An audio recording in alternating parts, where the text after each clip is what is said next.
Iran Israel যুদ্ধ ছড়িয়ে পড়ছে গোটা মধ্যপ্রাচ্যে। 3 দেশ থেকে ইসরায়েলে হামলা চালানো হচ্ছে।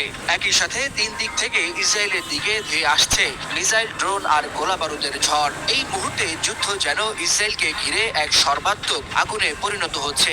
এতেই ভয় আর আতঙ্কে দিশেহারা অবস্থা তেল আবিবের। নেতানিয়াহু বাহিনীর বিরুদ্ধে ইরান ছাড়াও হামলা চালানো হয়েছে ইয়েমেন ও ফিলিস্তিনের গাজা থেকে।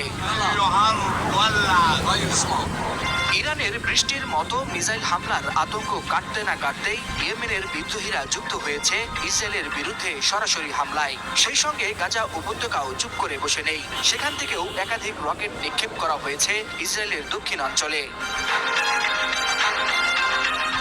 ইসরায়েলের প্রতিরক্ষা বাহিনী জানায়, ইয়েমেন থেকে ছোড়া একটি ব্যালিস্টিক মিসাইল তাদের আকাশ সীমায় ঢুকতেই জেরুজালেম ও পশ্চিম তীর জুড়ে বেজে ওঠে বিপদ সংকেত। মুহূর্তেই আতঙ্ক ছড়িয়ে পড়ে দেশ জুড়ে। তবে মিসাইলটি তাদের আকাশ সীমায় ঢুকতেই সেটি ভূপাতিত করার চেষ্টা করা হয়েছে।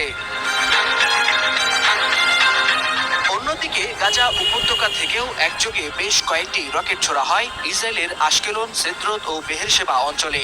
কয়েকটি রকেট ইসরায়েলের আয়রন ডোম প্রতিরক্ষা ব্যবস্থা ঠেকিয়ে দেয়। তবে দুটি রকেট আবাসিক এলাকায় আঘাত হানায় 5 জন ইসরায়েলি আহত হয়েছে বলে জানা গেছে।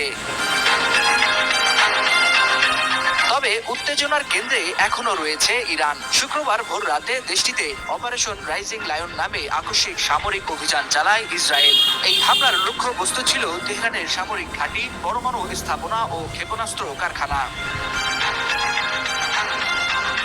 সামরিক বিশ্লেষকরা বলছেন, ইসরায়েলের 3 দিক থেকে একযোগে হামলা মধ্যপ্রাচ্যের সংঘাতকে এক ভয়ঙ্কর রূপ দিতে চলেছে। বিশেষত ইয়েমেন ও গাজার সক্রিয় অংশগ্রহণে যুদ্ধের জাল ছড়িয়ে পড়তে পারে আরব বিশ্বের